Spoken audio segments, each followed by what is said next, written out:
Sistem Necromancer, bab 766 sampai dengan 770. Bab 766. Apakah kamu juga tidak punya ayah? Lilith menatap hantu itu dengan bingung. Dilihat dari bentuk tubuhnya dan penampilannya yang samar-samar, dia tidak terlalu tua saat meninggal. Menjadi begitu muda dan menjadi hantu setelah kematian dapat dianggap sebagai suatu bakat. Apakah orang-orang jahat itu merujuk pada orang-orang dari Vatikan? Lilith keluar dari peti mati dan duduk di sampingnya. Vatikan dianggap sebagai orang jahat, sementara para ahli nujum dan hantu dianggap orang baik. Saya khawatir hanya tempat ini, Treasure Island, yang bisa melakukan itu. Xiao Xiao mencondongkan tubuh ke depan, lalu dengan takut mundur ke sudut gudang dan berkata, "Ya, mereka selalu datang untuk mencari masalah dengan paman, tapi paman tidak berani memukul mereka." Lilith mengangkat alisnya. Pamanmu mengacu pada Wu Heng. Dia juga ingin menyerang orang-orang tahta suci. Mereka hanya rata-rata. Xiao Xiao melayang di udara dengan tangan terlipat. Lilith mengeluarkan beberapa anggur dari cincin luar angkasanya dan mengisi gelasnya. Xiao Xiao terbang maju lagi. "Kakak, kalau kamu mengalahkan mereka, apa kamu tidak takut mendapat masalah?" "Tidak." Haiyin berpikir sejenak, menatap orang itu, lalu berkata, "Kalau begitu, kenapa kamu tidak tinggal di pulau saja? Pemandangan di sini indah sekali." Lilith menyesap anggur dan berkata, "Kau ingin aku membantu pamanmu melawan orang-orang Vatikan? Bolehkah aku? Lalu apa yang bisa kudapatkan? Aku tak bisa berharap usahaku sia-sia." Lilith tersenyum. "Aku akan meminta pamanmu memberimu rumah dan konsol game. Kamu boleh mengambil apapun yang kamu mau." Janji Xiao Xiao. Lilith menggoyangkan gelas anggur di tangannya dan bertanya, "Aku bahkan belum tahu namamu." "Kamu bisa memanggilku Xiao Xiao." "Namamu Lilith, kan?" "Xiao Xiao." Lilith mengulangi nama itu lalu bertanya, "Ada berapa hantu yang dimiliki pamanmu?" Xiao Xiao segera menjadi waspada dan mundur selangkah. "Paman tidak mengizinkanku mengatakannya." "Oh, siapa yang paling disukai pamanmu?" "Tentu saja kamu paling menyukaiku," kata Xiao Xiao tegas. Lilith mengambil gelas anggur dan menyesapnya lagi. Lalu melanjutkan, "Kau menjanjikanku rumah, permainan, dan sebagainya. Apa pamanmu setuju?" Xiao Xiao terdiam, berpikir sejenak, lalu berkata, "Kalau begitu katakan sendiri padanya bahwa dia tidak akan membiarkanku berkeliaran. Dia sangat ketat padamu." "Tidak apa-apa, tapi mereka selalu ingin aku belajar menulis. Tapi aku sudah mati. Kamu bahkan tidak bisa menulis." Xiao Xiao sedikit tidak senang dan menyilangkan bahunya. Setiap orang punya kekuatannya sendiri. Lilith berpikir sejenak dan berkata, "Aku bisa pergi melihat rumah itu besok, dan aku tidak perlu pamanmu mengirimku ke sana." "Benarkah?" Xiao Xiao sedikit senang. Lilith menatapnya dan mengangguk. "Baiklah, apakah pamanmu benar-benar tidak punya istri?" "Istri?" Xiao Xiao menatapnya dengan aneh, dan bertanya dengan nada bingung, "Kakak, bukankah kamu juga punya ayah?" Keesokan harinya, di gedung opera, aula yang megah itu dipenuhi dengan cahaya yang cemerlang, dan lampu kristal besar tergantung di langit-langit, menyelimuti seluruh ruangan dengan kecerahan dan fantasi. Para tamu yang mengenakan busana mewah dipandu oleh staf ke tempat duduknya masing-masing.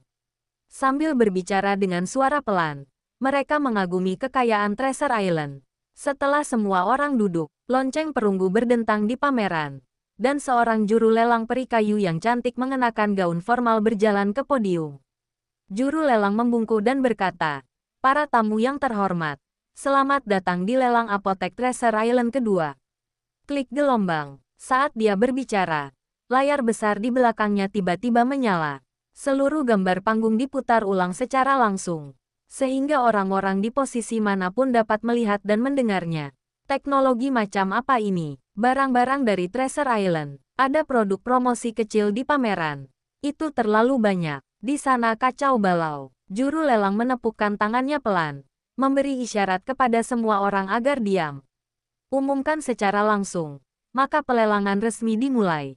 Para staf datang membawa nampan, dan membuka sutra di tangan mereka untuk memperlihatkan botol kaca berisi obat-obatan yang sangat lezat. Ini ramuan penguat fisik yang disertifikasi oleh asosiasi dan konsorsium. Isinya masih 5 botol. Harga awalnya 500 koin emas. Dan setiap penawaran minimal 20 koin emas. Hadirin sekalian, silakan mulai. Juru lelang berkata demikian lalu minggir, meninggalkan ramuan itu di tengah panggung. Setelah hening sejenak di tribun, seseorang mengangkat plat nomornya dan berteriak, 520 emas. 540 emas, 800, 1000 emas. Setelah beberapa kali kenaikan harga minimum, ia mulai menaikkan harga dengan cepat, menembus 1000 emas. Dan harganya pun tidak berhenti dan terus melambung tinggi. 1500 emas, 2000 emas, satu demi satu. Mereka mengajukan penawaran, mengabaikan tawaran minimum dan mulai menaikkan harga hingga ratusan emas. Harga telah meroket, dan di bawah, mendengar harga-harga naik dengan cepat, banyak pejabat mulai berkeringat di dahi mereka. Lelang ini sungguh dibesar-besarkan. Koin emas ditawar, seperti koin tembaga dan perak. Kalau saja aku tahu lebih awal, aku akan meneriakkannya di awal agar aku merasa terlibat. Di dalam ruang VIP di lantai 2, Lilith duduk di satu sisi, mengamati penawaran di bawah dengan penuh minat. Hanya setelah beberapa putaran, jumlahnya mencapai lebih dari 2000 emas, yang mengejutkannya. Bukan berarti obatnya tidak sepadan dengan harganya, tetapi harganya yang naik terlalu cepat. Dia benar-benar berhasil mengubah pulau harta karun ini menjadi pulau yang sesuai dengan namanya. Orang di sebelah sedang menawar, kata Wu Heng. Lilith kembali sadar dan bertanya, apakah orang-orang di sebelah juga dari kantor pusat kita? Mereka adalah wakil ketua perkumpulan Hongwen, serta beberapa tetua dan profesional level 18 dari kantor pusat kami. Wu Heng menjelaskan dengan lembut. Sepertinya semua orang menyukai ramuanmu. Ekspresi Lilith tetap tenang. Semua ini berkat dukungan semua orang, kata Wu Heng sambil tersenyum. Saat dia berbicara, putaran pertama penawaran ramuan berakhir. Akhirnya, saya membeli ramuan itu seharga 7.260 koin emas. Itu benar-benar berlebihan. Lilith mendesah ketika mendengar harga transaksinya. Kamar sebelah, Diakon Sigui. Bukankah kau bilang harga transaksinya 3.000 emas? Selisihnya cukup besar. Wajah seorang tetua elf memerah. Bukannya dia marah pada Sigui, tetapi dia menawar melawan orang di lantai bawah, yang membuatnya merasa sedikit marah. Sigui berkata, barang pertama terjual sedikit di atas 3.000 emas di lelang terakhir. Saya tidak menyangka akan seperti ini hari ini. Wu Heng menemani Lilith, dan Sigui bertanggung jawab menerima para tetua asosiasi lainnya. Lagi pula, kita semua adalah anggota asosiasi, dan sebelumnya saya sudah bertanya pada Sigui tentang harganya. Tapi saya tidak menyangka hasilnya jauh berbeda dari yang saya harapkan. Barang pertama harganya 2 kali lipat. Sang penatua menarik napas dalam-dalam, menenangkan diri, lalu bertanya, berdasarkan pengalaman terakhir kali, apakah harganya akan naik atau turun di masa mendatang? Orang lain di ruangan itu juga melihat. Mereka datang dari jauh hanya untuk mendapatkan obat, berharap bisa membawa pulang sebotol obat. Di bawah tatapan semua orang, Shiragui berkata dengan canggung, harganya akan semakin mahal. Bab 767 dijual dengan harga selangit. Barang pertama terjual, kemudian botol obat kedua dibawa. Juru lelang tidak memperkenalkan diri, tetapi hanya mengangkat sutra dan mengumumkan, peraturannya tetap sama. Anda boleh mulai menawar, 600 gelombang, 1.200, 7.000. Harganya langsung naik menjadi 7.000, dan jumlah orang yang menawar mulai berkurang. Lilith melirik lelaki tua di sampingnya. Ia berjalan ke jendela dan mengangkat papan kayu di tangannya. 8.000 emas. Tamu yang terhormat di lantai 2. Saya menawar 8.000 emas. Apakah ada yang mau menaikkan harganya? Ulang juru lelang. 9.000. Orang tua itu terus menaikkan harganya. 12.000. Ketika harganya mencapai 12.000, tidak seorang pun yang melanjutkan menawar. Juru lelang bertanya 3 kali. Dan akhirnya Lilith membelinya. Wu Heng mendengarkan tetapi tidak mencoba menghentikannya. Saya sudah memberinya 1 botol.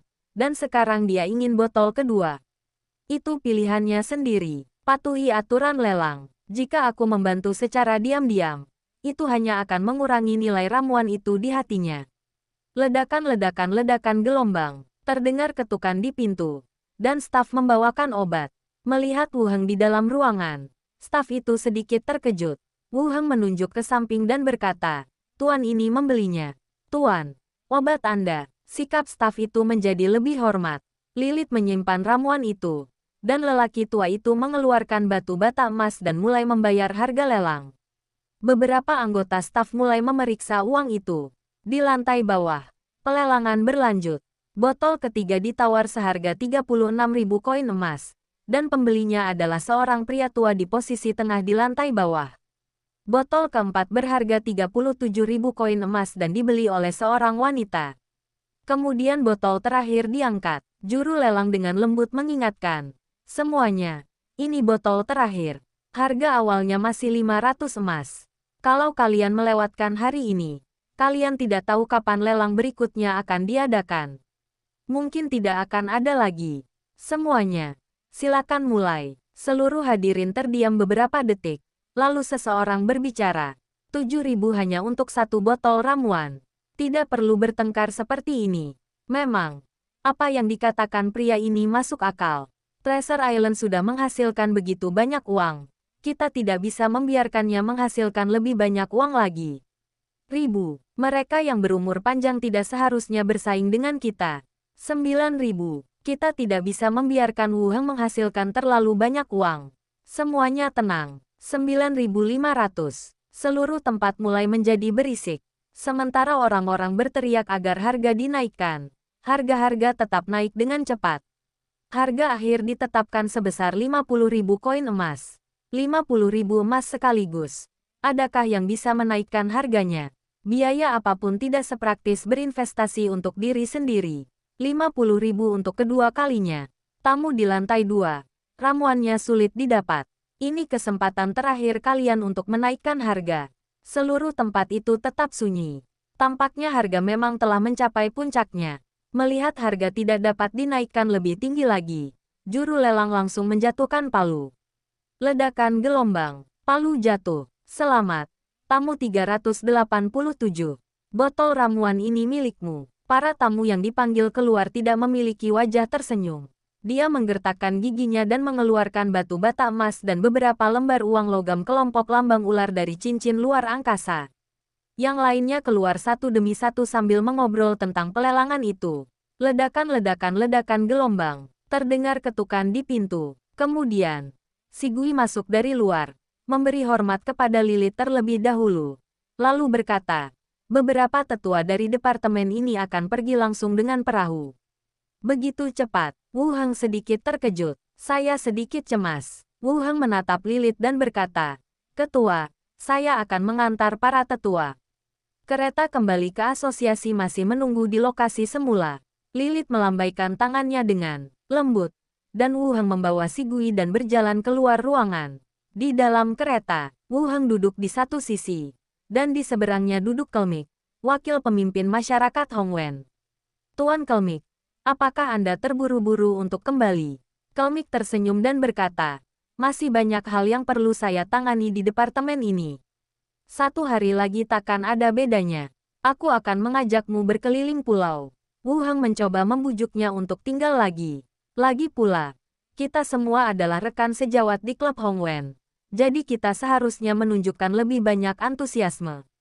"Akan ada kesempatan lain kali," kata Kelmik. Wu Heng kemudian bertanya, "Apakah kamu mendapatkan sesuatu di pelelangan itu?" "Awalnya, kepala desa meminta saya membawakan sebotol, tapi harganya agak di luar dugaan." Kelmik sedikit malu. Bagi pemimpin, harga ramuan itu agak tinggi, tetapi tidak terlalu tinggi hingga ia tidak mampu membelinya. "Saya hanya tidak menyangka harganya akan semahal ini." Ketika Wu Heng mendengar bahwa pihak lain tidak membeli obatnya, dia menunjukkan keraguan.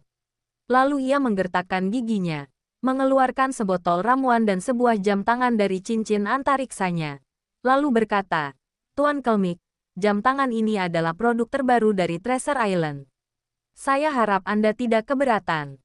Botol ramuan ini untuk saya. Sekarang berikan pada Kapten Claudio." Kelmik mengangkat alisnya dan berkata, bukan begitu. Aku akan menunggu sampai lain kali. Ini hanya beberapa tanda terima kasihku. Aku tidak mampu mengurus yang lain. Jadi aku harus membawanya kembali kepada pemimpin, kata Wu Heng. Melihat keseriusan pihak lain, Kelmik tak kuasa menolak lagi. Baiklah. Terima kasih, Tuan Pulau, atas kebaikanmu. Saya juga akan menyampaikannya kepada kepala suku. Ya, Wu Heng mengangguk. Tak lama kemudian kereta itu sampai di pelabuhan. Kelmik dan beberapa orang lain dari kantor pusat turun dari kereta dan menyapa Wu Heng satu persatu. Baru kemudian menaiki kapal kargo yang dijadwalkan. Kapal perlahan berangkat dan Wu Heng menaiki kapal kargo lagi. Awalnya diputuskan bahwa obat itu akan diberikan kepada pemimpin masyarakat Hongwen. Ramuan tingkat pertama ini hanya berharga di dunia ini dan digunakan untuk menjaga hubungan dengan mereka yang di atas. Saya rasa itu masih berharga. Terutama kepala tahta suci, yang sangat berprasangka buruk terhadapnya. Jika hanya mengandalkan Lilith, mungkin akan sulit baginya untuk memiliki suara di antara 5 pemimpin yang berkuasa. Kembali ke rumah Tuan Pulau. Setelah kembali, Wu Heng menelepon Si Gui. Ditanya tentang situasi di pihak Lilith. Dikonfirmasi bahwa pihak lain telah kembali ke asrama dan tidak berniat keluar saat ini. Tampaknya orang ini tidak punya niat untuk pergi. Wu Heng menggaruk hidungnya. Lilith bertanggung jawab atas para pembisik asosiasi, dan masih melakukan pekerjaan intelijen. Bukankah dia sangat sibuk? Haruskah saya mengingatkannya bahwa tidak banyak yang bisa dilakukan di pulau itu dan sudah hampir waktunya pulang? Namun itu hanya pikiranku saja, dan aku tidak dapat mengungkapkannya dengan lantang. Dapat dikatakan bahwa di seluruh markas asosiasi, hubungan antara dia dan Lilith adalah yang terbaik. Lanjutkan kerja baikmu. Setelah berdiskusi beberapa patah kata dengan Si Gui, dia menutup telepon. Waktu sore, setelah pelelangan, koin-koin emas diantar ke rumah pemilik pulau. Para dayang dan staf balai kota mulai menghitungnya, lalu mengirimkannya bersama-sama ke perbendaharaan bawah tanah. Wu Heng terus berbicara dengan Sanara. Keberhasilan pelelangan itu diberitahukan kepada pihak lain, dan ramuan itu dijual dengan harga selangit. Zombie World, tim penyelamat Korea. Di kantor kepala, pria parubaya itu memegang rokok di satu tangan dan ponsel di tangan lainnya. Seiring panggilan telepon berlanjut, ekspresinya semakin serius. Setelah menutup telepon, dia menghisap rokoknya 2 kali dalam-dalam dan menghubungi nomor lain. Lalu, terdengar ketukan di pintu dan seorang wanita berpakaian profesional masuk. Bos, apakah masih belum ada kabar tentang skeleton sicik dari pihak intelijen? Tanya kepala suku. Wanita itu menggelengkan kepalanya. Kami diam-diam telah menanyai beberapa penyintas di markas musuh, tetapi kami belum menerima informasi akurat. Komandan itu menghisap rokoknya 2 kali lagi dan melanjutkan. Beritahu mereka untuk menghubungi pelabuhan Sanfu lagi. Kali ini, kita perlu tahu keberadaan dan keberadaan mereka. Ya, kepala. Pagi berikutnya, di dalam kedai di Treasure Island, sang penyair menggambarkan situasi di rumah lelang. Ketika mereka mendengar bahwa harga tertinggi adalah 50.000 yuan per botol, semua orang di pub tercengang. 50.000 koin emas, beli ramuan. Ini gila, itu banyak sekali uangnya. Bisa memenuhi seluruh kabin. Kamu bicara seolah-olah kamu sudah melihat banyak hal. Aku belum pernah lihat uang sebanyak ini. Dan aku belum pernah dapat ikan sebanyak ini sebelumnya. Pasti sebanyak ini, ya Tuhan. Berapa banyak wanita yang bisa kutemukan dengan uang ini? Jika Anda melemparkan seorang wanita dari emas, dia akan bertahan seumur hidup. Semua orang mendesah sejenak, lalu ada yang bilang, ngomong-ngomong, Vatikan tutup. Saya lewat sana dan tidak melihat satupun pastor. Mungkin akhir-akhir ini terlalu banyak orang di pulau ini. Jadi tempat ini ditutup sementara. Rumah besar pemilik pulau. Setelah Wu Heng selesai sarapan, dia kembali ke ruang kerjanya. Dia melirik ketiga hantu di ruangan itu dan bertanya, Xiao Xiao, mengapa kamu selalu keluar pada malam hari selama 2 hari terakhir ini? Xiao Xiao mengangkat kepalanya setengah. Paman, kamu tidak bermaksud mengatakan di luar malam itu berbahaya, kan? Ada beberapa profesional tingkat tinggi di pulau ini yang takut menemukanmu dan melakukan sesuatu untuk menyakitimu, kata Wu Heng. Aku sekarang kelas 18. Jadi aku bisa kuliah. Xiao Xiao melanjutkan. Aku punya teman dan mengobrol dengannya. Wu Heng melirik Benny, yang mengangkat bahu, menunjukkan bahwa dia juga tidak tahu. Apakah dia baik-baik saja? Wu Heng ingin bertanya, karena pihak lain tidak takut hantu. Ketika kata-kata itu keluar dari bibirku, aku bertanya apakah semuanya baik-baik saja. Tidak apa-apa. Kami mengobrol dengan baik. Dia mungkin juga tidak punya ayah. Dahi, mendengar ini, hati Wu Heng terasa sakit, dan ia berkata, baguslah Xiao Xiao punya teman. Tapi kita tidak boleh membocorkan rahasia kita padanya. Dan jangan biarkan dia menipu kita untuk mengungkapkan apapun. Apa maksudmu dengan klise? Dia hanya mencoba mencari tahu tentang kita dengan cara yang tidak langsung, kata Wu Heng. Xiao Xiao mengangguk. Jangan khawatir. Aku rasa dia tidak sepintar aku. Wu Heng tidak banyak bicara, dan berkata, baiklah, kalian kembali dulu. Mari kita pergi ke dunia zombie dan melihatnya. Ini belum beberapa hari, 3 hantu memasuki tubuh itu. Wu Heng juga membuka gerbang dan langsung masuk. Saat keluar dari gerbang, itu masih kamar tidur pangkalan. Setelah duduk di tempat tidur dan menunggu sebentar, Benny terbang kembali dari luar. Said, Raja Mayat tampaknya telah sedikit berubah. Saya tidak yakin apakah ini pertanda peningkatan. Coba aku lihat, kata Wu Heng segera. Benny merangkak kembali ke tubuhnya, dan adegan itu pun terekam dalam pikirannya. Di dalam ruangan yang remang-remang itu, Raja Mayat yang asli telah membengkak, dan otot-ototnya yang bengkak telah meninggalkan penyok besar di bawah pengekangan rantai besi. Bahkan rantai besi pun mengeluarkan suara mengencang. Kulit Raja Mayat sekarang memiliki pembuluh darah yang lebih bersih dan otot-otot yang berdenyut. Kelihatannya memang akan berevolusi. Di sampingnya, tidak banyak inti mayat yang tertinggal di dalam kantong plastik. Bebaskan Benny lagi. Bagaimana? Apakah akan berevolusi? Tanya Benny. Wu Heng berkata, sepertinya begitu. Mari kita beri makan beberapa hari lagi dan lihat bagaimana hasilnya. Oh, setelah memastikan Raja Mayat, Wu Heng mengangkat interkom dan memanggil Qi Hancai. Tak lama kemudian, terdengar ketukan di pintu dan Qi Hancai masuk bersama burung hantunya. Setelah duduk, dia berkata, markas besar Korea menghubungi kami dan ingin bertukar pasokan sesegera mungkin. Kita tidak dapat mengesampingkan kemungkinan bahwa mereka sedang mencoba mengumpulkan intelijen Anda. Wu Heng menyipitkan matanya dan berkata, kalau begitu, mari kita atur untuk besok. Bab 768 ada yang lain. Saya akan memberitahu mereka sekarang. Sambil berbicara, Qi Hancai menyesuaikan frekuensi walkie-talkie dan memberitahu stasiun radio tentang masalah tersebut, memintanya untuk menghubungi tempat penampungan Korea secara langsung untuk menyelesaikan masalah tersebut. Tak lama kemudian balasan datang dari pihak lain, mengonfirmasi bahwa stasiun radio dan televisi pusat Korea juga menyetujui waktu ini dan menjadwalkan pertukaran materi untuk besok siang. Setelah menutup interkom, Qi Hancai bertanya, apakah Anda perlu mempersiapkan sesuatu sebelumnya?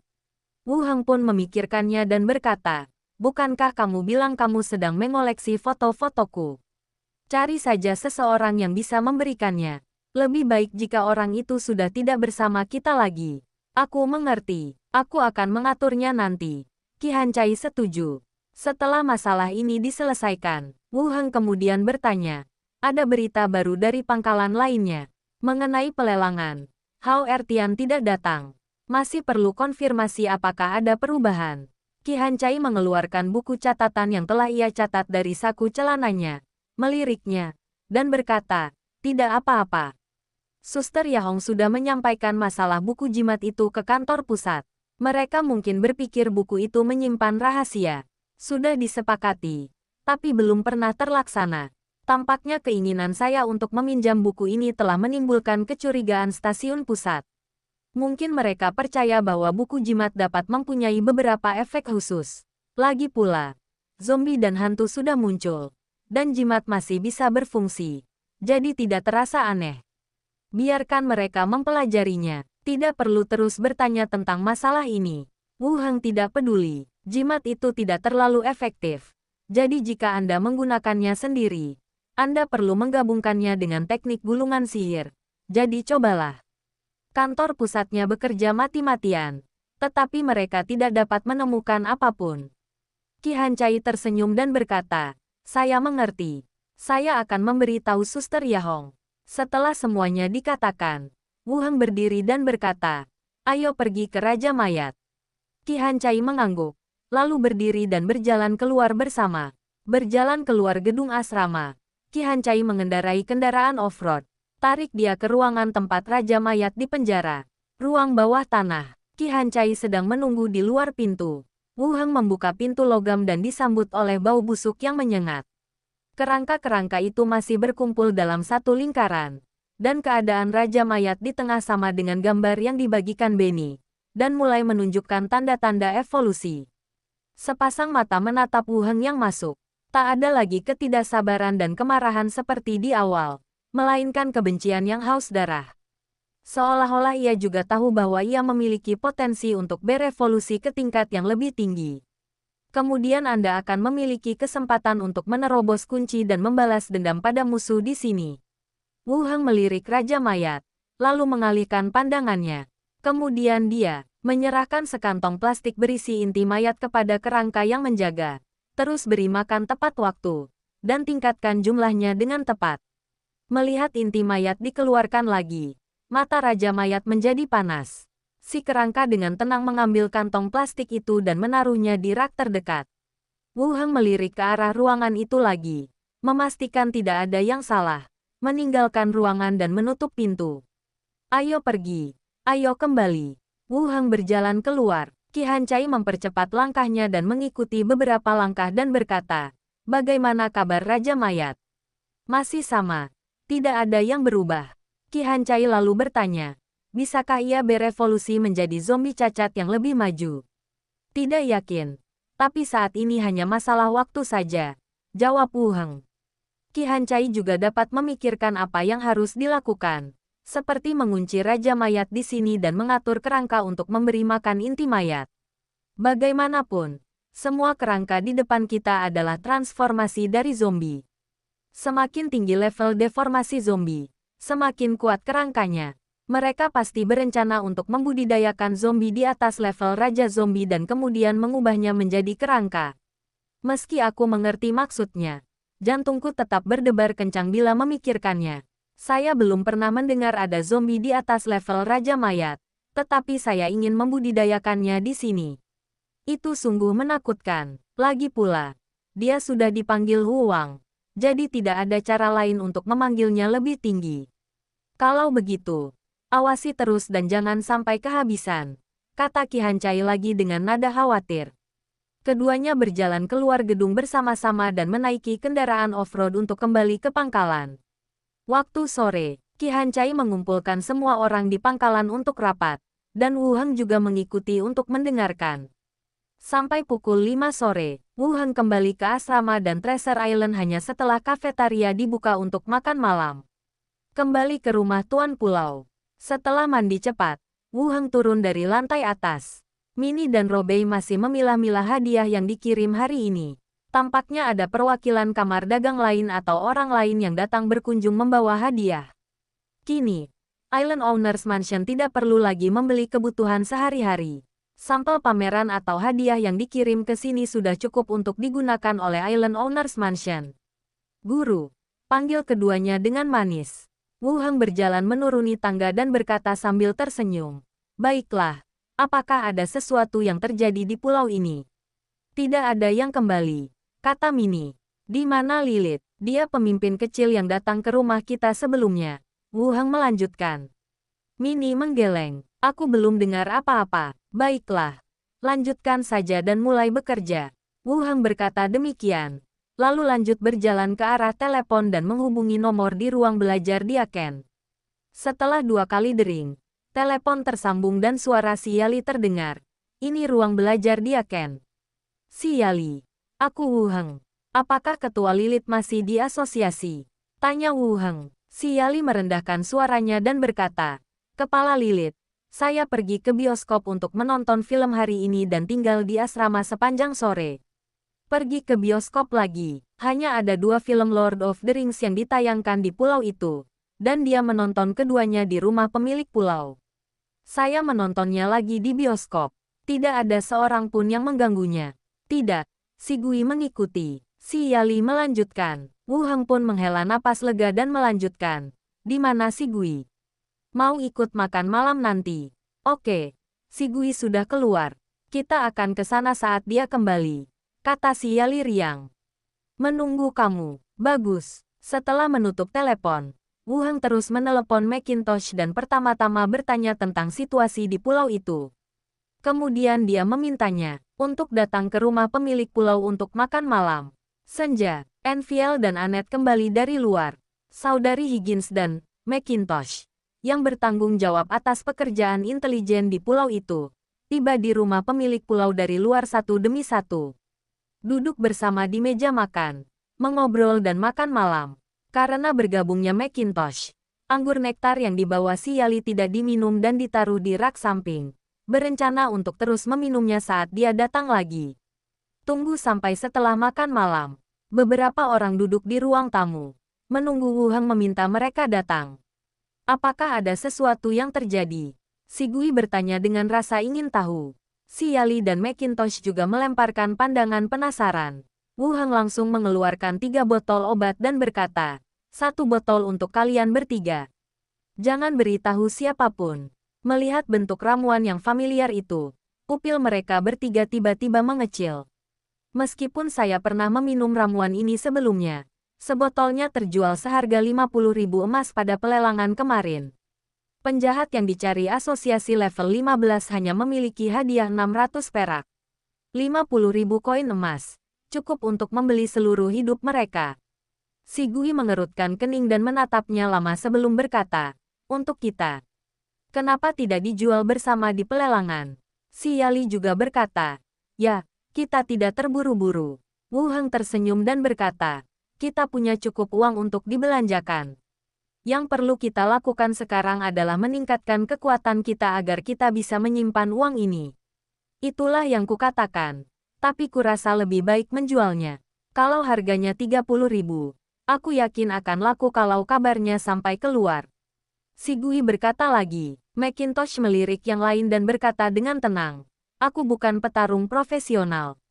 Diakon si Gui dan asisten si Yali bisa meminumnya saja.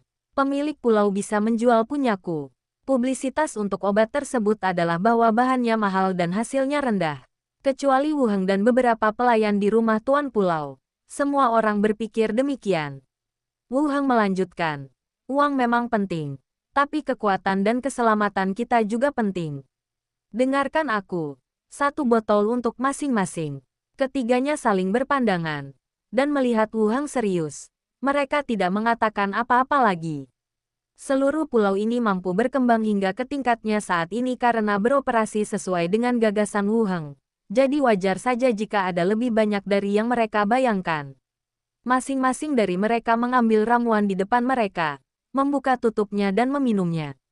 Rasa asam menjalar ke perutku, diikuti efek samping obat. Tubuhku meringkuk menahan rasa sakit. Tak lama kemudian, rasa sakitnya berangsur-angsur berkurang dan mereka bertiga pun berdiri tegak. Bagaimana? Tanya Wu Heng. Saya bisa merasakan tubuh saya menjadi lebih kuat, kata si Gui. Si Yali menyeka keringat di dahinya dan berkata, 50.000 emas. Habis begitu saja. Macintosh juga menggoyangkan bahunya untuk meregangkannya. Wu Heng memperingatkan. Ingat, jangan beritahu siapapun. Jernih, mereka bertiga mengangguk dengan serius. Asosiasi. Asrama. Lilith duduk di kursi, menatap 2 botol ramuan di meja kayu di depannya. Wu Heng memberinya 1 botol dan membeli botol lainnya di pelelangan. Setelah berpikir sejenak, dia membuka botol obat dan langsung meminumnya. Begitu obat itu ditelan, alisnya yang indah langsung berkerut. Ia mengulurkan tangannya dan sebotol penawar racun khusus muncul di tangannya. Namun tak lama kemudian, rasa tidak nyaman itu hilang dan rasa kuat memenuhi seluruh tubuhku. Itu benar-benar berhasil. Meskipun dia tahu bahwa pelelangan itu tidak akan dipalsukan, perasaan yang jelas ini tetap mengejutkannya. Kemudian, dia membuka botol kedua dan meminumnya. Perasaan yang sama datang lagi. Pulau harta karun ini benar-benar tempat yang istimewa. Kakak, main keluar yuk. Sebuah kepala kecil menyembul dari sisi dinding. Lilith menyimpan botol ramuan itu dan bertanya, kita mau pergi kemana? Ayo kita ke kedai dan mendengarkan cerita. Belum tutup, tunggu aku ganti baju. Lilith berganti baju dan melompat keluar jendela. Berjalan menuju jalan utama. Keesokan harinya, dunia zombie. Wu Heng mengikuti konvoi dan tiba di tim penyelamat Korea sebelum tengah hari untuk menetapkan lokasi pertukaran pasokan. Menjelang tengah hari, arus listrik kecil datang dari interkom Ki Hancai. Diikuti oleh suara, "Saudari Ki, konvoi Korea telah tiba. Bawa mereka ke ruang konferensi." Menerima. Setelah panggilan berakhir, Ki Hancai menatap Wu Heng. "Apakah Anda punya instruksi? Kalian bisa bertransaksi dengan mereka seperti biasa, dan aku akan mengurus penyelidikannya," kata Wu Heng. "Tidak perlu direkam, itu bisa jadi bukti yang bagus." Wu Heng tersenyum dan berkata, "Tidak ada kemungkinan gugatan. Tidak perlu direkam." "Bagus." Ki Hancai mengangguk, merapikan pakaiannya, dan berjalan keluar ruangan menuju ruang pertemuan di sebelahnya. Setelah duduk di ruangan dan menunggu sebentar, pintu terbuka dan perwakilan Korea masuk. Wakil Kepala Ki, Komandan Lee, perwakilan Korea Selatan duduk di hadapannya sambil tersenyum. "Wakil Kepala Ki, kami masih harus membeli makanan dari Anda kali ini. Ini bukan transaksi pertama kita, jadi kenapa harus sopan begitu?" Ki Hancai melirik orang di sebelahnya dan berkata, "Pergi periksa persediaan dan lunasi tagihan makanannya." "Ya, Suster Ki." Orang di belakangnya mengangguk dan berjalan keluar. Tatapan Ki Hancai kembali tertuju pada orang itu. Lalu dia bertanya sambil tersenyum, "Panglima Lee, bagaimana perkembangan studi kerangka yang saya tugaskan di pihak Anda?" "Masih belajar. Apa kau yakin kerangka-kerangka ini bisa mempelajarinya?" Ruangan lain. Wu Heng duduk di kamar, menutup matanya dan mendengarkan percakapan di sebelah. Kelima indera menjadi lebih tajam. Dan sekalipun ada dinding yang menghalangi, selama Anda berkonsentrasi dan tetap tenang, Anda dapat mendengar samar-samar apa yang dibicarakan orang lain. Itu semua adalah percakapan bisnis yang normal. Bukankah mengumpulkan penampilan adalah apa yang seharusnya dilakukan oleh tim penyelamat lainnya? Bagaimana Anda bisa berbicara dengan cara yang normal seperti itu? Berpikir dalam hatinya, Glenda terbang kembali dan berkata, "Saya di sini untuk mengambil ponsel dan foto saya." Mata Wu Heng tiba-tiba menyipit. "Coba kulihat." Glenda memasuki tubuh itu, dan gambaran itu pun tersebar dalam pikiran. Setelah konvoi Korea Selatan tiba, orang-orang utama memasuki gedung dan membahas transaksi material dengan Ki Hancai. Glenda mengikuti para penyintas yang ditugaskan untuk mengumpulkan penampilan Wu Heng. Tak lama kemudian, seorang pria berjalan mendekat. Setelah memastikan tidak ada orang di sekitar, dia bertanya, "Apakah kamu mendapatkan sesuatu?" "Ya." Anggota pangkalan itu menepuk sakunya dan melanjutkan, "Pertama, beritahu saya untuk apa Anda menginginkan foto ini." "Saya tidak ingin ada masalah." Pria itu mengeluarkan 2 batang coklat dan menjejalkannya ke arahku. "Pemimpinmu sangat terkenal di luar sana. Siapa yang tidak ingin tahu seperti apa rupanya? Sekarang kau tidak punya hak citra. Apa yang kau takutkan?" Anggota pangkalan itu mengerutkan kening. Apa hubungannya ketenaran dengan foto itu? "Jangan tanya. Aku tidak tahu detailnya. Tapi orang-orang di atas lebih tertarik padanya. Kalau begitu aku tidak bisa memberikannya padamu. Siapa yang tahu apa yang akan kau lakukan?" Pihak lainnya menjadi cemas dan berkata, "Jangan khawatir. Saya yakin itu tidak akan membuat Anda mendapat masalah." Keduanya berbisik satu sama lain selama beberapa kalimat. Takut kalau mereka berbicara terlalu banyak, orang lain akan menyadarinya. Anggota pangkalan itu tetap memberikan ponselnya kepada orang lain dan berkata, "Ada di album foto." Tidak ada kata sandinya. "Terima kasih, saudaraku." Setelah berkata begitu, dia memasukkan 2 kotak rokok lagi dan berbalik. Glenda mengikuti rombongan lainnya dan kembali ke konvoi. "Saya melihat pihak lain dan tidak ada orang lain yang menyebutkan masalah ini." Kemudian dia terbang langsung kembali. Layar bersama berakhir, dan Wu Heng melepaskan geranda lagi. "Apa itu hak publisitas?" tanya Glenda. Itu fitur penampilan saya. Orang lain tidak boleh menggunakannya sembarangan. Itu ilegal jika mereka menggunakannya. Jelas Wu Heng. Hukum di sini memang cukup lengkap, kata Glenda. Lalu bertanya, apakah kamu menemukan sesuatu? Tidak. Tapi dia bilang orang-orang di ataslah yang sedang menyelidiki.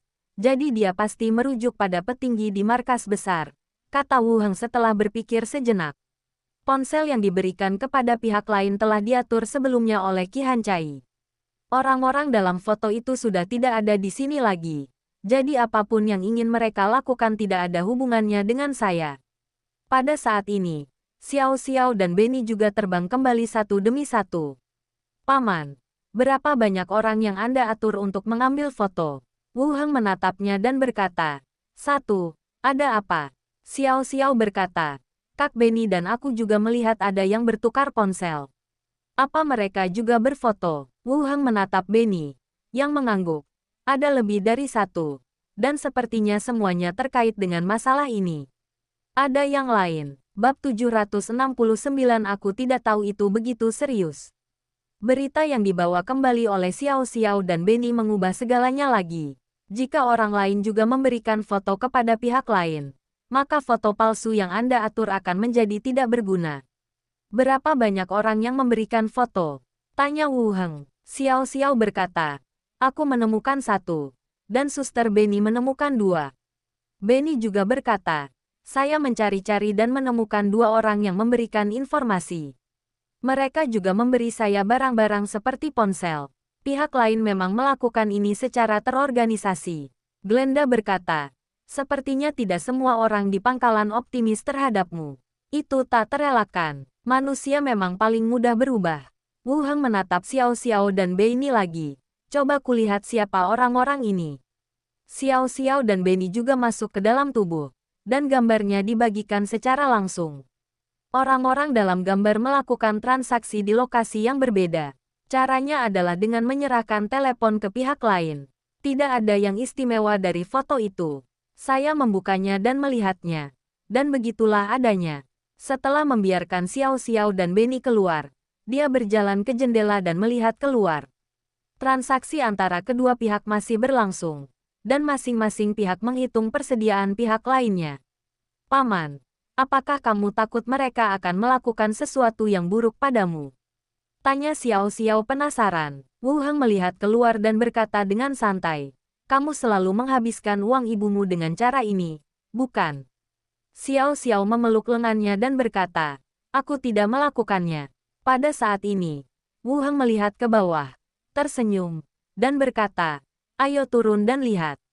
Di mana orang-orangnya? Di mana mereka bersembunyi dalam sekejap mata.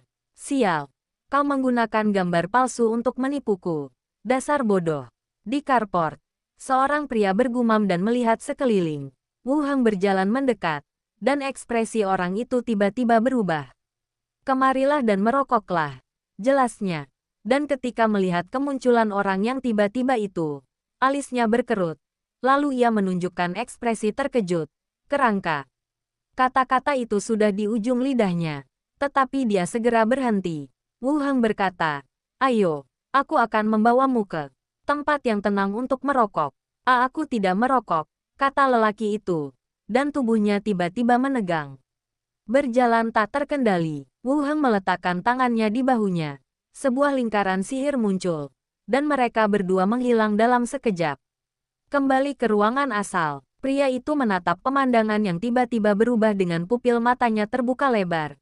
Tidak dapat bereaksi sejenak pun terhadap apa yang telah terjadi. Tubuhnya masih tidak dapat bergerak, seolah-olah tangan dan kakinya terikat. Dan dia berbicara tidak jelas. Jangan, mari kita berdagang dan hidup rukun. Cari dia, kata Wu Heng. Kerangka yang menunggu di ruangan itu melangkah maju dan mulai menggeledahnya. Walkie-talkie, pistol, rokok, dan telepon seluler semuanya diletakkan di atas meja. Ini agak melanggar aturan. Kalau ada pertanyaan, silakan bernegosiasi dengan komandan kami. Wajah lawan bicaranya agak muram. Ia memaksa dirinya untuk tenang dan mencoba bernegosiasi. Wu Heng melirik benda-benda di atas meja, membuka koleksi itu dan mulai memeriksa. Jika ada sesuatu, Kita bisa membicarakannya. Kau boleh membiarkanku pergi dulu. Aku akan bekerja sama denganmu dalam apapun yang ingin kau lakukan. Bukankah kalian, orang-orang pelabuhan Sanfu, menganjurkan untuk saling membantu? Memperlakukan saya seperti ini tidak baik untuk reputasi kalian. Melihat Wu Heng melihat-lihat ponselnya, pihak lain mulai merasa semakin bersalah. Dia mulai berbicara tanpa henti. Wu Heng melempar telepon ke samping, menatapnya, dan berkata, bunuh dia dan interogasi mayatnya. Klik gelombang klik, tanpa menunggu pihak lain memohon belas kasihan. Dia tiba-tiba memutar lehernya lalu memutarnya kembali. Mayatnya pun langsung jatuh ke tanah. Berbicara dengan orang mati dirilis. Dan mayat itu duduk kembali. Mata yang berawan itu melihat ke sini. Wu Heng bertanya langsung. Mengapa Anda ingin memastikan kemunculan pemimpin ini? Mayat itu menjawab. Saya tidak tahu. Kami telah menerima perintah dari atas. Aku benar-benar tidak tahu. Wu Heng kemudian bertanya. Berdasarkan perasaanmu, apa tujuan menyelidiki masalah ini? Mayat itu terdiam sesaat, lalu berbicara perlahan. Pasukan skeleton terus-menerus menduduki wilayah nasional. Beberapa pertemuan telah diadakan di pangkalan mengenai masalah ini, dan beberapa metode telah dibahas untuk membuat pemimpin skeleton menyerahkan wilayah tersebut. Hal ini mungkin terkait dengan hal ini. Ini tentang kerangka yang mengambil alih tanah. Korea Selatan meyakini bahwa tindakan para kerangka mengusir zombie dan menduduki tanah merupakan invasi terselubung ke tanah negara mereka. Dia telah bernegosiasi dengan pihak ini sebelumnya, ingin mengembalikan semua wilayah yang diduduki kepada mereka, dan juga menjanjikan dirinya sendiri beberapa posisi dan status resmi. Saya tidak dapat mengingat sebagiannya, tetapi kedengarannya seperti posisi kehormatan. Wu Heng agak bingung dengan jalan pikiran orang-orang ini. Jika para kerangka tidak membersihkan zombie, mereka juga tidak akan pergi. Hanya menunggu para penyintas yang terjebak mati kelaparan sedikit demi sedikit. Setelah membersihkan tempat tinggal mereka, mereka menyebutkan tanah dan negara. Alih-alih mengerahkan energi untuk mencari cara membasmi zombie dan menyelamatkan para penyintas, ia malah menghabiskan waktu mengumpulkan citranya sendiri. Saya tidak mengerti apa yang dipikirkannya. Wu Heng duduk di kursinya dan berpikir. 3 hantu melayang di satu sisi, berbisik tentang niat masing-masing. 1 lebih muda, dan 2 lainnya berasal dari dunia lain. Setelah berbicara lama, mereka masih menggunakan wujud mereka untuk mengutuk, atau menggunakan teknologi untuk mengubah wajah, dan menggunakan wujud Wu Heng untuk menyebarkan informasi palsu ke dunia luar. Itu mungkin saja, tetapi saya merasa jika memang demikian, risikonya tidak seimbang. Setelah berpikir sejenak, Wu Heng bertanya, siapa yang tahu tujuan mengumpulkan foto? Kepala, atau kepala beberapa departemen di pangkalan. Di mana semua yang Anda sebutkan? Di pangkalan, hanya ada 1 pertanyaan terakhir yang tersisa. Jadi Wu Heng bertanya, siapa namamu? Shin Dongmin. Setelah 5 pertanyaan, Huti berbaring kembali di tanah. Glenda bertanya dengan rasa ingin tahu. Kenapa kamu bertanya begitu? Kita masih perlu mendirikan monumen untuknya. Wu Heng mengeluarkan topeng tanpa wajah dari cincin spasialnya dan memasangnya di wajah mayat itu sambil berkata, ayo kita periksa markas mereka. Kita tidak punya waktu untuk berdebat dengan mereka. Rencana kerajaan Yeko menjadi sasaran tahta suci. Saya tidak punya banyak waktu untuk menyelidiki masalah ini sedikit demi sedikit dan menebak tujuan pihak lain. Terlebih lagi, teknologi modern dapat membunuh orang dari jarak jauh bahkan lebih dahsyat daripada di dunia lain. Jadi masalah ini harus diselesaikan sesegera mungkin. Kita mau ke markas mereka. Lilith masih di Pulau Harta Karun, kata kakek. Tidak apa-apa, Lilith tidak seberbahaya yang kita duga. Dan itu hanya akan memakan waktu 1 malam, jawab Wu Heng. Ya, dia orang baik. Xiao Xiao mengangguk, sambil berbicara. Topeng itu menyerupai mayat dan Wu Heng mulai berganti pakaian menjadi pakaian mayat. Lalu memasukkan kembali telepon genggam, rokok, dan pistol ke dalam pakaiannya. Wu Heng, sepertinya transaksi di luar sudah selesai, kata Benny di jendela. Saya berjalan ke jendela dan melihat-lihat. Qi Hancai dan beberapa orang lainnya keluar dari gedung dan berdiri di pintu, membicarakan sesuatu. Wu Heng mengangkat interkom dan berkata, Saudari Qi, silakan kemari. Kemudian, suara Qi Hancai terdengar. Baiklah, tunggu sebentar. Menunggu di kamar sebentar, Qi Hancai membuka pintu dan masuk. Dia melirik mayat di tanah. Lalu ke Wu Heng yang telah berganti pakaian. Dan pembunuhan. Apakah itu serius? Mereka juga meminta orang lain untuk mengambil foto dan menemukan 3 orang. Tolong tangani mereka. Ekspresi Qi Hancai juga berubah serius. Siapa? Aku akan membunuh mereka. Ketiganya orang Korea. Satu berwajah persegi dan berjerawat di bibirnya. Satu lagi memakai kemeja merah di balik jaket anti tusuk. Yang satu lagi berambut panjang diikat ekor kuda di belakang dan sepertinya memakai lip gloss. Dia juga laki-laki. Wu Heng menceritakan apa yang telah dilihatnya. Aku sudah memikirkannya. Qi Hancai mengangguk dan melihat pakaiannya lagi. Apa yang kau lakukan? Saya akan mengikuti mereka ke pangkalan untuk menyelidiki dan melihat apa yang mereka rencanakan, kata Wu Heng. Pergi bersama mereka. Wu Heng mengangguk, mengenakan topeng dan mengubah dirinya menjadi tubuh yang terbaring di tanah. Ini pertama kalinya Qi Hancai melihat ini, dan matanya terbelalak. Ya ampun, teknik penyamaran. Aku akan pergi bersamamu. Kamu urus bagian ini. Lalu tunggu kabarku, kata Wu Heng. Baiklah, Qi Hancai mengangguk, meninggalkan ruangan dan berjalan turun. Wu Heng berdiri di jendela dan melihat ke bawah. Lalu melepaskan mantra teleportasi dan muncul di lokasi carport sebelumnya. Kemudian dia berjalan cepat menuju konvoi Korea. Sialan, kemana saja kau? Kata seseorang sambil mengumpat. Wu Heng merendahkan suaranya dan berkata, dia menggunakan foto palsu untuk menipuku agar membeli 2 bungkus rokok. Aku tidak akan bisa tidur nyenyak malam ini kecuali aku menghajarnya. Oke, cepat masuk ke mobil. Kita akan segera kembali. Desak orang itu sambil berdiri di depan mobil. Wu Heng berjalan ke truk, membuka pintu dan masuk. Orang lain juga masuk ke mobil dan menunggu kondektur di luar selesai berbicara dengan Qi Hancai.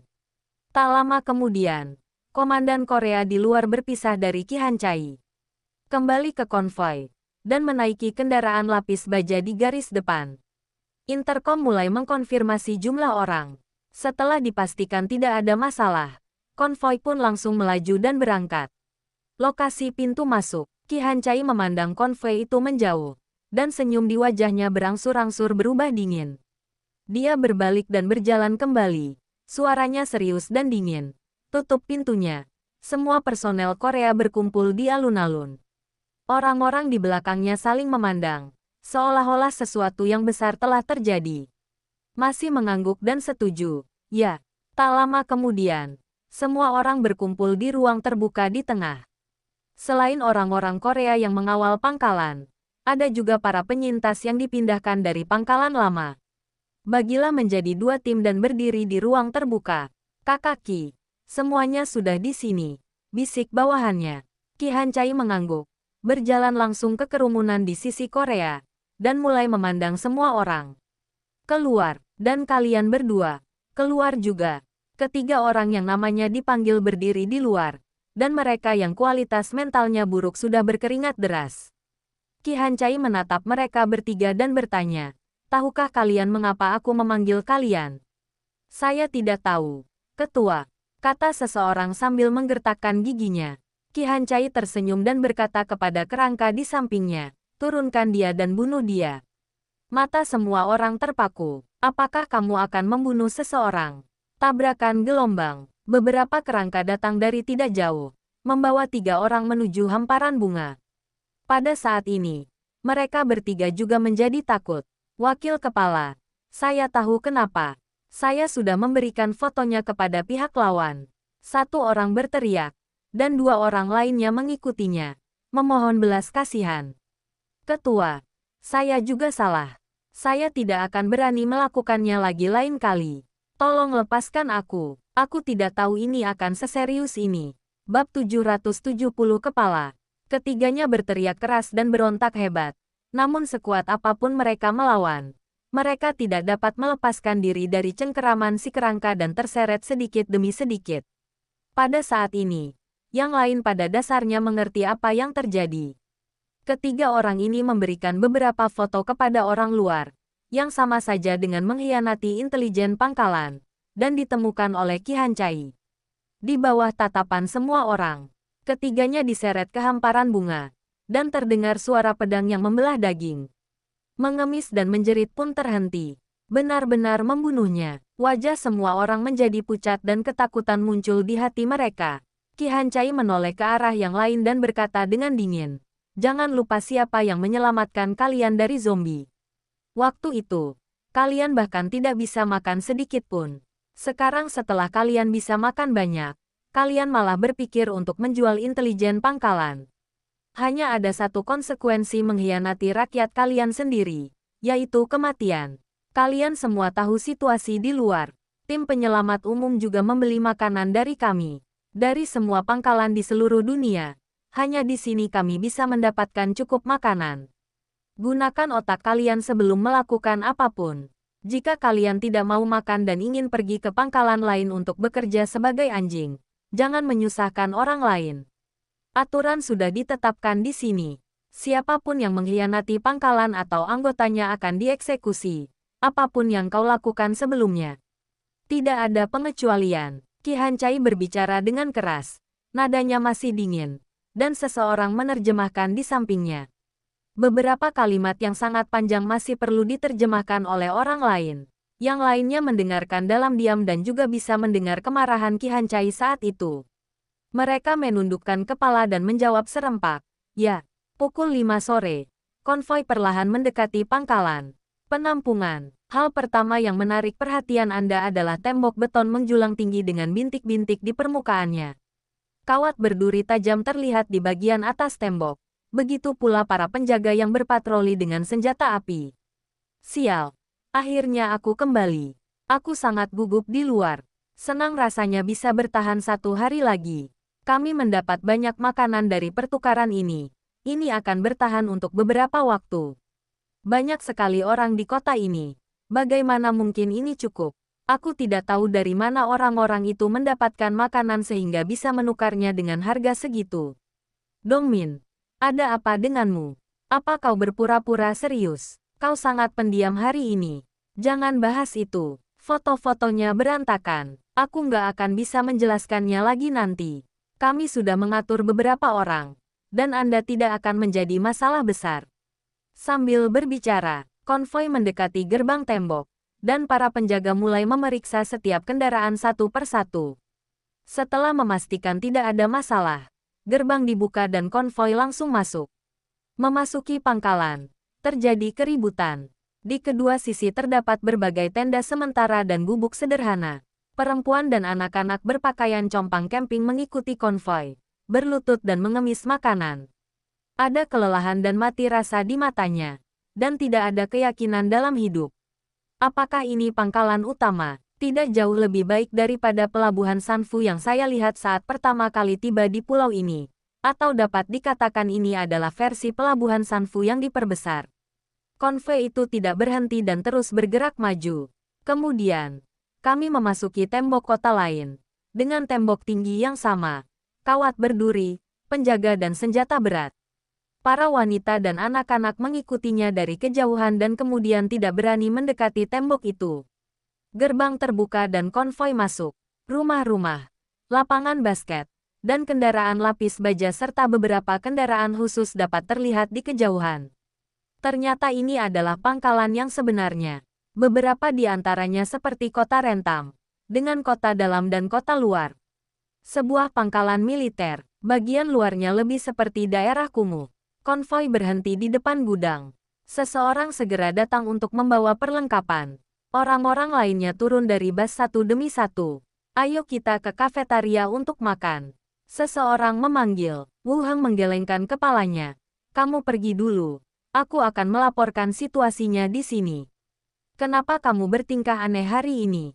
Terserah kamu saja. Kalau kamu pulang terlalu malam, nggak akan ada yang bisa dimakan. Kata yang lain sambil berjalan ke samping.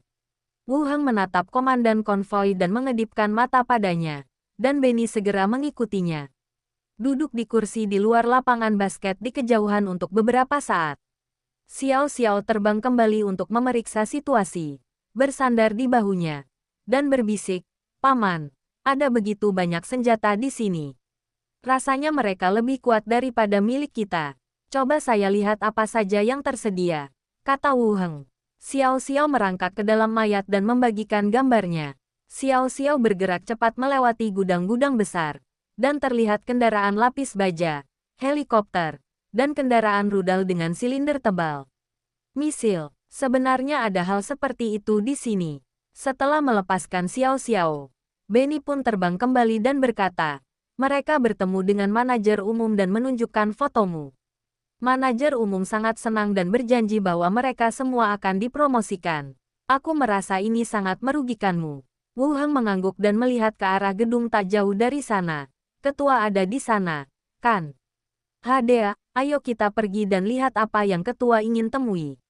Wu Heng berdiri dan berjalan menuju gedung di depan. Kami naik ke atas dan, di bawah arahan rahasia Benny, tiba di lantai tempat manajer umum. Berada, wanita itu, yang tampak seperti asisten atau wakil, menatapnya dengan rasa ingin tahu dan bertanya, apa yang Anda inginkan? Ini tentang foto itu. Aku punya informasi penting untuk dilaporkan kepada kepala suku, kata Wu Heng segera. Wakil perempuan itu menatapnya dengan saksama lagi dan berkata, tunggu, saya akan bertanya. Tak lama kemudian, deputi perempuan itu kembali dan berkata, kemarilah. Wu Heng mengikutinya ke kantor direktur. Ruangan itu tidak kecil dan berperabotan lengkap. Manajer umum Parubaya itu duduk di belakang meja, menatap telepon selulernya. Informasi apa yang kamu punya? Ceritakan padaku, ketua. Orang-orang itu tahu berita kita. Dan foto-foto yang mereka berikan itu palsu, kata Wu Heng langsung. Palsu, pihak lainnya mengerutkan kening. Itu palsu. Itulah yang dikatakan orang-orang di markas mereka kepadaku, kata Wu Heng melangkah maju. Melihat keduanya berbicara normal, deputi wanita itu juga menutup pintu dan berjalan keluar ruangan. Sang kepala suku bertanya, apakah Anda punya yang asli? Tentu saja. Wu Heng melirik ke arah pintu, mengeluarkan ketel kedap suara dan meletakkannya di atas meja kopi.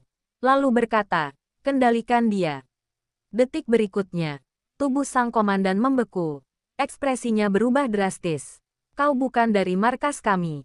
Wu Heng melepas topengnya, memutar lehernya, dan berkata dengan serius, Ketua, mengapa Anda menyelidiki penampilan saya? Ceritakan padaku tentang hal itu. Wu Heng, itu kau. Panglima itu tampak ketakutan dan berteriak, seseorang, cepat kemari. Wu Heng duduk di hadapannya, mengangkat telepon di meja orang lain dan meliriknya dengan santai. Sebenarnya ada foto diriku di sana. Dia dengan santai melemparkan telepon itu ke ring luar angkasa, menatap sutradara yang wajahnya semakin jelek dan mulai merenung. Saya sudah bertemu dengan ketua, dan seluruh pangkalan itu berisi cukup banyak orang. Apa yang harus saya lakukan selanjutnya? Bagaimana kita dapat mengendalikan pangkalan ini dengan lebih sederhana dan lebih baik? Wu Heng, kau boleh mengajukan syarat apapun, dan aku akan menyetujuinya. Sang jenderal lelah berteriak, dan melihat tidak ada hasil, ia segera mulai berbicara. Wu Heng juga mengangkat kepalanya dan berkata langsung, bunuh dia. Klik gelombang, leher sang jenderal berputar lagi, dan tubuhnya roboh, jatuh ke tanah dengan bunyi gedebuk.